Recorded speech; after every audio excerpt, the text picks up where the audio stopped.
Hello दोस्तों, आप सभी का स्वागत है एक बार फिर से एक नए वीडियो में। तो दोस्तों, ये जो वीडियो है ये कक्षा 8वीं गणित का है और ये लेक्चर नंबर 3 है। और इस वीडियो में हम जानने वाले हैं कि पूर्णांक संख्या जो है इसमें क्या संबरक नियम का यूज होता है या नहीं, और किस किस में संबरक नियम लगेगा और किस किस में नहीं लगेगा उनके बारे में। तो चलिए वीडियो को शुरू करते हैं। सबसे पहला जी यहाँ पे है पूर्णांक यानी इंटीगर, कह रहा है योग यानी कि योग में संबरक नियम हमें चेक करना है। तो -8 + 5 बराबर आया है -3। वही 8 प्लस जब 7 को जोड़ेंगे तो हो जाएगा 8 7 15। इस तरह से जब इसको जोड़ेंगे तो हो जाएगा 15।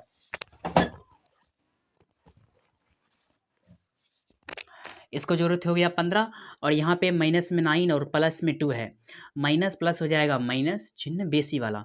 जब 9 में से हम 2 को घटाएंगे तो बचेगा 7, 7 बचेगा, लेकिन इसमें चिन्ह होगा माइनस का। और यहाँ पे -7 है, ये तो पहले से है। कह रहा है अतः पूर्णांक योग के अंतर्गत संवृत्त है। पूर्णांक संख्या जो है उसमें धनात्मक और ऋणात्मक दोनों संख्या होता है। क्या समझिए, पूर्णांक संख्या में उसमें धनात्मक और ऋणात्मक दोनों संख्या होता है पूर्णांक संख्या। और इसमें हमें चेक करना है संबरक नियम। संबरक नियम का कथन क्या है कि अगर दो गो पूर्णांक संख्याओं को आपस में जोड़े तो हमेशा पूर्णांक संख्या होना चाहिए। तो यहाँ पर आप देख सकते हैं, जब दो गो पूर्णांक संख्या को जोड़ा गया तो फिर भी पूर्णांकीय संख्या आया, और जब दो गो पूर्णांक संख्या को घटाया गया तो वो भी -7 जो कि पूर्णांकीय संख्या है। तो इसलिए हम इसमें लिख सकते हैं संबरक नियम में, यानी पूर्णांक संख्या और संबरक नियम। लिखेंगे संबरक नियम में, संबरक नियम, संबरक नियम। ठीक, ये जो है पूर्णांक संख्या, पूर्णांक संख्या, संबरक नियम जो है पूर्णांक संख्या योग पर आधारित है, योग पर आधारित है। यानी कि इसमें हम कह सकते हैं कि संबरक नियम जो है योग के नियम पर लागू हो सकता है, यानी कि जोड़ने पर संबरक नियम काम करेगा, वो भी पूर्णांक संख्या में। पूर्णांक संख्या योग पर आधारित है, यानी पूर्णांक संख्या जो है संबरक नियम, संबरक नियम के, संबरक नियम के योग पर आधारित है। कहने का मतलब क्या है कि सब पूर्णांक संख्या संबरक नियम में लागू होगा। अब हम आगे देखते हैं व्यकलन के बारे में, यानी कि घटाव के बारे में, कि पूर्णांक संख्या में क्या संबरक नियम होगा घटाव का, उसके बारे में। व्यकलन तो देख लेते हैं एक बार चेक करके। यहाँ पे जब 12 में 7 घटाया तो 5। उसके बाद यहाँ पे क्या है कि ये एक पूर्ण संख्या है, जब इसमें से इसको घटाएंगे तो हो जाएगा, माइनस में 9 है तो माइनस में 9 रहेगा, -9 और -2 हो जाएगा तो लिखेंगे -11। इस तरह से ये भी पूर्णांकीय संख्या है, और -4 तो ये हो जाएगा -9। इस तरह से कह रहा है अतः पूर्णांक संख्या यानी पूर्णांक व्यकलन के अंतर्गत संवृत्त है व्यापक रूप से किन्हीं दो पूर्णांकों a और -b। यानी कि इसमें कह सकते हैं व्यकलन में कि इसमें ही बोलेंगे हाँ। क्या बोलेंगे? हाँ। ऐसा क्यों? क्योंकि जब दो पूर्णांक संख्याओं घटाते हैं तो पूर्णांकीय संख्या आ रहा है, इसलिए व्यकलन जो है पूर्णांक संख्या, व्यकलन पूर्णांक संख्या संबरक नियम है। इसमें लिख सकते हैं संबरक नियम है, संबरक नियम। इसमें क्या बोलेंगे? हाँ। व्यकलन में हाँ। अब देखते हैं गुणा में हाँ या नहीं होता है उसके बारे में। गुणन में क्या हो जाएगा? यहाँ पे गुणन में कह रहा है 5 × 18 बराबर है 90। तो एक पूर्णांक संख्या है, जब इसको गुना किया तो एक पूर्णांक संख्या आया। जब -8 × 5 किया तो -40 आया। ये भी यह एक पूर्णांक संख्या है। जब इसका गुना करेंगे तो 5 × 4 करेंगे तो ये हो जाएगा -20। 3 × 7 करेंगे 7 × 21। कह रहा है यह भी एक पूर्ण संख्या है, मतलब पूर्णांकीय संख्या आया है जो कि संवृत्त नियम है। इसमें भी हम बोलेंगे गुणा, हम बोलेंगे हाँ। गुणा क्या बोलेंगे? हाँ। संबरक नियम है ये भी पूर्णांक संख्या का। जब दो पूर्णांक संख्या का गुणा करेंगे तो पूर्णांकीय संख्या आया, इसलिए यह जो है संबरक नियम है। अब देखते हैं अंतिम और आखिरी जो है भाग, उसके बारे में। भाग में क्या संबरक नियम है वो भी चेक कर लेते हैं। कह रहा है 4/5, तो इसको लिख देंगे 4/5। कह रहा है यह एक पूर्णांक संख्या नहीं है, अतः भाग के अंतर्गत संवृत्त नियम नहीं है। यानी कि भाग जो है इसमें संबरक नियम नहीं होगा। तो इस वीडियो हम क्या क्या सीखे उसके बारे में पहले समझते हैं। संबरक नियम जो है पूर्णांक संख्या, संबरक नियम पूर्णांक संख्या, पूर्णांक संख्या। संबरक नियम जो है पूर्णांक संख्या में कैसे चेक करेंगे? देखिए, सबसे पहले देखते हैं कि जोड़, जोड़ में पूर्णांक संख्या का संबरक नियम है, तो लिखेंगे हाँ। जोड़ में है संबरक नियम, वो भी पूर्णांक संख्या का। जब दो पूर्णांक संख्या को जोड़ेंगे तो ये हो जाएगा संबरक नियम है। अब देखते हैं घटाव यानी कि व्यकलन। घटाव जो है इसमें भी ये संपर्क नियम है, तो इसलिए लिखेंगे हाँ। अब गुना जो है, गुना में भी संपर्क नियम है पूर्णांक संख्या का, तो लिखेंगे हाँ। अब देखते हैं भाग, भाग में संपर्क नियम नहीं है, इसलिए लिखेंगे नहीं। ये हो गया इसका। अब आगे का जो नीचे का जो टॉपिक है वो है परिमेय संख्या यानी रेशनल नंबर। अब परिमेय संख्या क्या होता है उनके बारे में भी जान लेते हैं।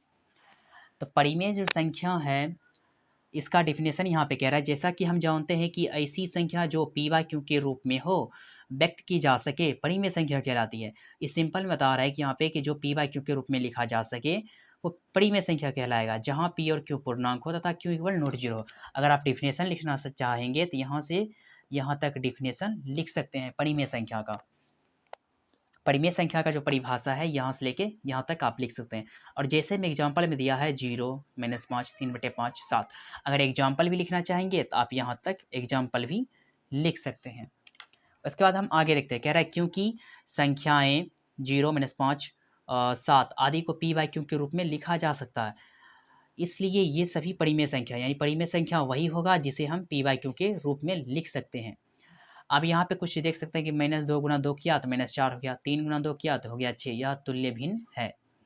उसके बाद कह रहा है यहाँ पे योग, योग में कह रहा है -2/3 प्लस 5/6। इसका हम सॉल्यूशन करके आपको दिखाते हैं। क्वेश्चन जो है वो है -2/3 प्लस में है 5/6। इसे हम कैसे हल करेंगे उसके बारे में समझते हैं। क्वेश्चन जो है इसको जब हम जोड़ेंगे तो मतलब इसका जब नीचे वाला का हम LCM निकालेंगे, क्या निकालेंगे LCM। नीचे वाला का जब LCM निकालेंगे तो आएगा 6। कैसे आएगा 6, 3 और कोमा 6 का निकालेंगे, 3 एकम 3, 3 दूना 6, ये हो गया इसका LCM।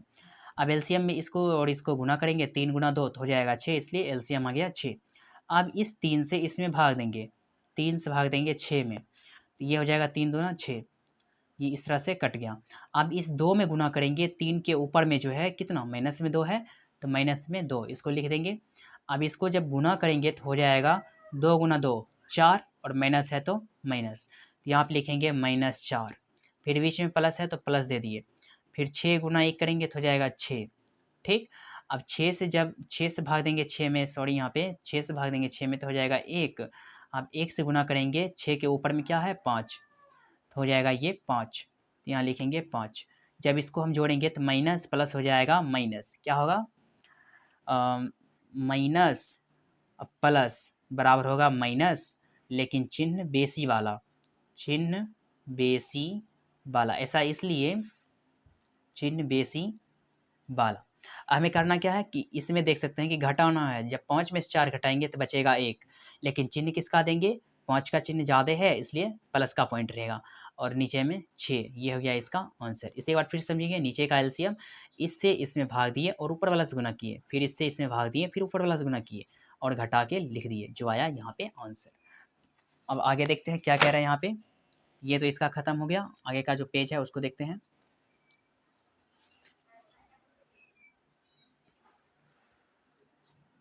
यहाँ पे कह रहा है -4/5, इसको हल करके मतलब यहाँ पे लाया हम, ये दूसरा क्वेश्चन है शायद, ये पहला का अलग है और दूसरा अलग है। पहला का जो आंसर है वो 1/6 आया है, जो कि हम यहाँ पर निकाल दिए हैं 1/6। ये दूसरा क्वेश्चन है -4/5 प्लस में है -3/10, बराबर इसका जब सॉल्यूशन किया तो इसका LCM 10 आया, फिर इसको इस 5 से इसमें भाग दिया गया है तो यहाँ पाया -8 प्लस -3, इसको घटाने उठाने के बाद जो भी यहाँ पाया -11/10। अभी देख भी लीजिए कि कैसे कैसे यहाँ पे काम हुआ है उनके बारे में भी। जैसे यहाँ पर लिखा है -4/5 प्लस में है -3/10, इसको हल करना है, कैसे हल करेंगे उसके बारे में समझते हैं। ये जो क्वेश्चन इसे अच्छी तरह से हल करना भी ज़रूरी है और समझना भी। जब इसे हम हल करेंगे तो नीचे वाला का पहला काम होता है LCM निकालना, तो नीचे वाला का LCM आ जाएगा 10, इस 5 से इस 10 में हम भाग देंगे तो 5 दूना 10 आया 2, अब 2 से गुना करेंगे -4 में तो ये हो जाएगा -8, बीच में प्लस है तो प्लस दे दिए, फिर 10 से भाग देंगे 10 में तो आएगा 1, अब 1 से गुना करेंगे ऊपर वाला तो ऊपर में है -3, -3 गुना 1 करेंगे तो -3 ही हो जाएगा। ठीक, यहाँ पे लिखेंगे -8 और प्लस गुना माइनस होता है माइनस, बटे में हो जाएगा 10, यहाँ पे साइड में लिख देते हैं प्लस गुना माइनस बराबर होगा माइनस, इस तरह से। तो इसमें क्या हो जाएगा, माइनस माइनस जुटेगा, माइनस माइनस जो है माइनस कोमा माइनस बराबर होगा जुटेगा, लेकिन चिन्ह माइनस का ही रहेगा, चिन्ह जो है -1 का रहेगा, चिन्ह माइनस का। क्यों? क्योंकि गुणा का नियम अलग होता है और जोड़ का नियम अलग होता है। यहाँ पे जब हम करेंगे तो ये हो जाएगा -11/10, ये हो गया इसका आंसर। अब हम आगे देखते हैं। तो यहाँ पे कह रहा अतः स्पष्ट है कि परिमेय संख्या योग के संवृत्त नियम है। पूछेगा यहाँ पे संवृत्त नियम जो है परिमेय संख्या, यानी कि परिमेय संख्या के बारे में पूछ रहा है, तो यहाँ पे हो जाएगा संवृत्त नियम परिमेय संख्या, परिमेय संख्या।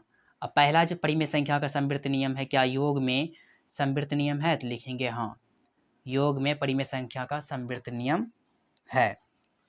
अब हम देखेंगे घटाव का। घटाव में यहाँ पे है 8/3 -5/6, तो इसको हल किया तो 11/6, जब इसको हल किया तो -17/8, -17/8 तो एक है जिससे हम हल करते हैं। घटाव में देख लेते हैं यहाँ पे घटाव, इसमें कह रहा है 5/2 माइनस में 5/2 माइनस, फिर जाके माइनस है 7/8। इसका हमें चेक करना है, तो कैसे चेक करेंगे उसके बारे में समझते हैं। इसमें करना क्या है कि सबसे पहले नीचे वाला कैल्शियम निकालेंगे, तो हो जाएगा 8 हो गया। फिर इस 2 से एलसीएम में भाग देंगे, यानी 8 में तो आएगा 4, 2 चौके 8 मतलब 4 आएगा, तो 4 से गुना करेंगे 5 में तो 5 चौके 20, फिर माइनस है तो माइनस दे दिया। इस 8 से इसमें देंगे भाग तो हो जाएगा 1। अब 1 से गुना करेंगे -7 में तो हो जाएगा यहाँ पे -7, इस तरह से तो लिखेंगे 20। अब माइनस गुना माइनस हो जाएगा प्लस, 7/8, यानी कि हो जाएगा 27/8। ये हो गया इसका आंसर। क्या समझे कि माइनस माइनस गुना जब करेंगे तो हो जाएगा प्लस, 20 7 27/8। अब आगे देखते हैं कि क्या घटाव में परिमेय संख्या का जो है संवृत्त नियम है या नहीं, वो यहाँ पे देख सकते हैं। कह रहा है इस प्रकार हम पाते हैं कि परिमेय संख्या व्यकलन के अंतर्गत संवृत्त है, अथवा किन्हीं 2 परिमेय संख्याओं ए और बी का जब हम करते हैं तो उसका जो है संवृत्त नियम होगा। तो इसे हम क्या लिखेंगे? हाँ, यानी कि परिमेय जो संख्या है संवृत्त नियम है, परिमेय संख्या हाँ लिखेंगे, व्यकलन में भी है। अब आगे देखते हैं गुणा का, कि गुणा में क्या संवृत्त नियम है परिमेय संख्या का या नहीं, उनके बारे में। -4/5 है, गुना है 8/3, बराबर हो जाएगा -32/15। एक परिमेय संख्या है। -8/7 गुना -2/5 16/35, यह भी एक परिमेय संख्या है। जब इसका हम गुना करेंगे तो ये देखते हैं कि माइनस, यहाँ पे लिख देते हैं -2 गुना -3 तो हो जाएगा प्लस में 6, 3 दूना 6, 5 गुना 3 करेंगे तो हो जाएगा 15। तो यहाँ पे क्या इनका भी हल एक परिमेय संख्या है? कह रहा है स्पष्ट है कि परिमेय संख्या गुणा के अंतर्गत संवृत्त है, अर्थात 2 परिमेय संख्याओं का गुणा संवृत्त नियम होगा। यानी कि जब हम परिमेय संख्या का जब चेक करेंगे गुणा में तो लिखेंगे हाँ, क्या लिखेंगे गुणा में? गुणा में जो है संवरक नियम है, संवरक नियम है, लिखेंगे हाँ संवरक नियम, संवरक नियम। अब यहाँ पे अंतिम और आखिरी है भाग का भी चेक कर लेते हैं संवरक नियम। तो भाग में कह रहा है -5/4 भागा 5/3 -5/4 गुना, इसको जब हल किया तो -15/20 है, एक परिमेय संख्या है। जब इसका हल करेंगे तो इसका हल करके देख लेते हैं कितना आता है। कह रहा है यहाँ पे 15/7 भागा है 2/5। अब इसको हल कैसे करेंगे? इसे आप कह सकते हैं क्या चीज़,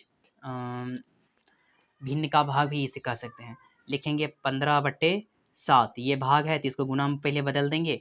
जब गुणा में बदलेंगे तो ये जो नीचे में है ये ऊपर जाएगा, ऊपर वाला नीचे आएगा, तो 5/2 हो जाएगा। अब जो कटेगा काट देंगे, नहीं कटेगा तो छोड़ देंगे। 15×5 = 75, बटे में हो जाएगा 7 दूना 14। यह भी एक परिमेय संख्या है। यानी कि जब 2 को हम पूर्णांक 2 को परिमेय संख्या का गुणा किए न 2 को पूर्णांक संख्या का भाग किए, यहाँ पे भाग है, जब 2 को पूर्णांक संख्या का भाग किए तो तीसरा भी परिमेय संख्या ही आया है, यानी कि गुणा करने के बाद परिमेय संख्या ही आया है। इसलिए इसमें कह सकते हैं हाँ, क्या बोलेंगे? हाँ, गुणा का जो संवरक नियम है वो तो हाँ ही होगा ही। ये है भाग का, यहाँ पे जो है ये भाग का हो जाएगा, तो लिखेंगे भाग में हाँ, क्योंकि जब 2 हम पूर्णांक संख्या 2 परिमेय संख्याओं का भाग करेंगे तो परिमेय संख्या ही आता है, इसलिए यह भी संवरक नियम है। यानी भाग में भी लिखेंगे संवरक नियम है, संवरक नियम है। तब इसे हम एक बार फिर से चेक कर लेते हैं। संवरक नियम जोड़ जो है, जोड़ में संबरक नियम है, यानी परिमेय संख्या का जो जोड़ होता है, परिमेय संख्या, उसमें जोड़ में भी है, घटाव में भी है, गुणा में भी है और भाग में भी है। अगर आपको यह वीडियो पसंद आए, चैनल को सब्सक्राइब जरूर करें। मिलते हैं अगले वीडियो में।